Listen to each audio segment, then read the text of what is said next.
Nick, have you been preparing for two quarterbacks all week? Yeah. You always have to go through every situation that could possibly happen, and we'll prepare for both. Landon's obviously dealt with some injuries throughout the year. In light of that, how do you think he's played? I think he's done a really nice job. Landon's so powerful of being able to move people off the spot. So critical for our offense to be able to, help identify defenses and different things like that. And so I think he's had a lot of good moments in the season and played good football. Obviously, as an entire offense, we want us all to be more consistent as coaches and players. So, there's going to be plays everybody wants back, but Landon's done a nice job. Well, Jalen Carter. I'm sorry. What changes without Jalen Carter? Okay, here's what we're going to do first. No, I'm not going to get into too much of all that. As far as what changes, got a lot of faith, though, in the guys that are, will be able to be in. We'll see how it is today, and we'll go from there. But got a lot of faith in the guys, that defensive line group, and, we'll see what happens. What has stood out about the guys so far this week? What has stood out about the guys? Yeah, what are you noticing? Again, these guys are so committed to our process and to each other that, it hasn't felt any different. A lot of energy. I think that stood out, a lot of energy. And that's what you want. You want to be able to get back up after you get knocked down, and I believe that we've done that. I know each week you have a different message for the team to start the week. What was your message to them this week? Yeah, sometimes I share that with you, sometimes I don't. But,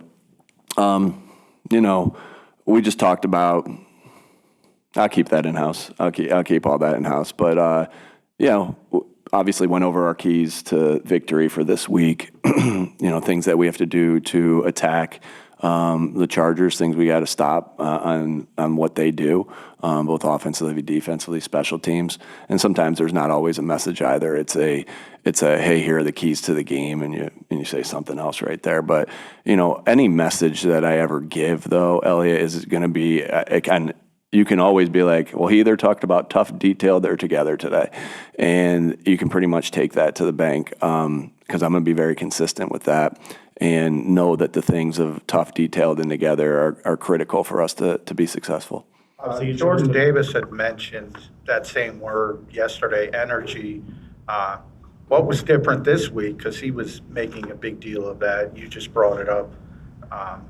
Can you see that as the head coach, that scale from week to week? Yeah, but I feel like we have good energy and good every time we come in here. He is an energy giver, Jordan Davis is. So not surprised he said that, because he always has energy. He's someone you always want to be around. But you can feel it at practice sometimes when it's down, and you can feel it at practice sometimes when it's up. But our job is to try to be as consistent as we possibly can with that. With that, because that's sometimes that's challenging, right? Even though this is a game we love and a game we get paid to play and coach, it's like anything. There's going to be lulls and ups and downs.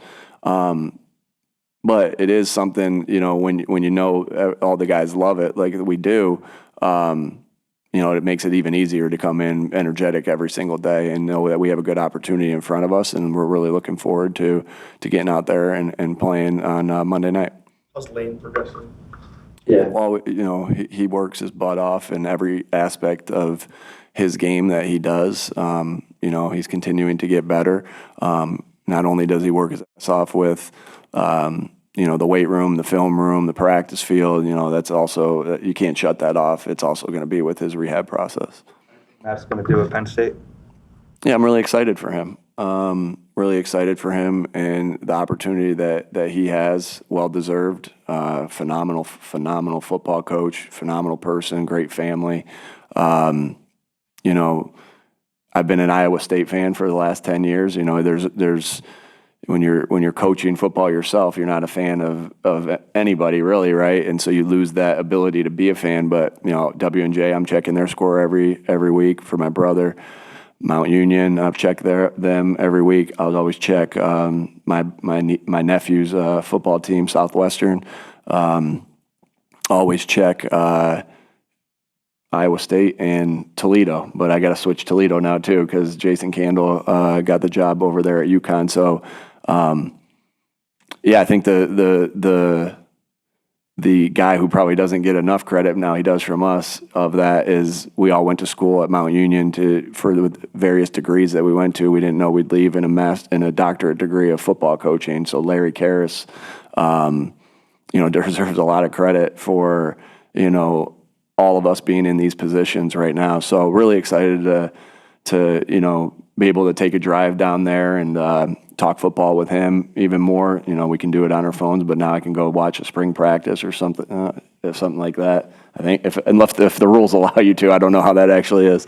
But looking really forward to watching him, and got a lot of I just think he's a great football coach.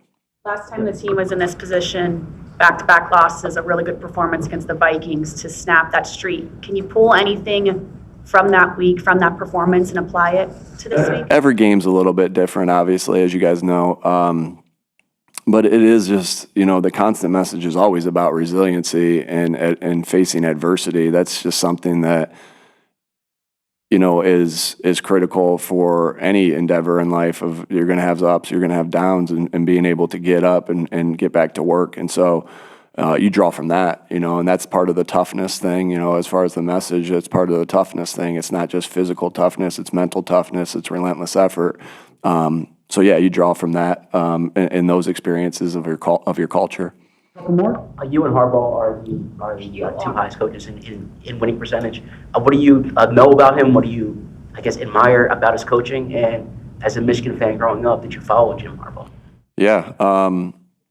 Yeah, always as a Michigan fan growing up, always rooted for him. And, it's just the consistency of year in, year out of the success that he's had. I know Jason Michael played for his father, and so I've heard good stories there and got a lot of respect for guys that have football coaches for dads and the way we got brought up. And so I always admire that. And I just think he's, you always see his teams play with great fundamentals, which I admire. And you always see his teams play with great toughness, which, I look at him and him leading that thing and know he has a lot to do with that. So, a lot of respect for him and all his success. And like I said, all his background and everything like that. And, but yeah, you always watch when he was with the Colts or with the, Chargers, and be like, yeah, you root for him when you're a fan of Michigan, like I was back then. How difficult is it to deal with Derwin James as a versatile player, main lineup, safety slot, linebacker? Yeah, he's a really good football player, really physical. Got to be aware of where he is on the field and what position he's playing, because he can do a lot of different things. And, the guys that I don't know him, maybe just to say hello, but I don't know him that well. But everybody that was with the Chargers when they, that I had those connections with, just, saying his praises of the type of worker he is, the player he is, leader he is. So a lot of respect for him and his game, and we'll have to know where he is at all times, and we'll have to have our chin straps tightened up because he's a physical player. Thanks, folks.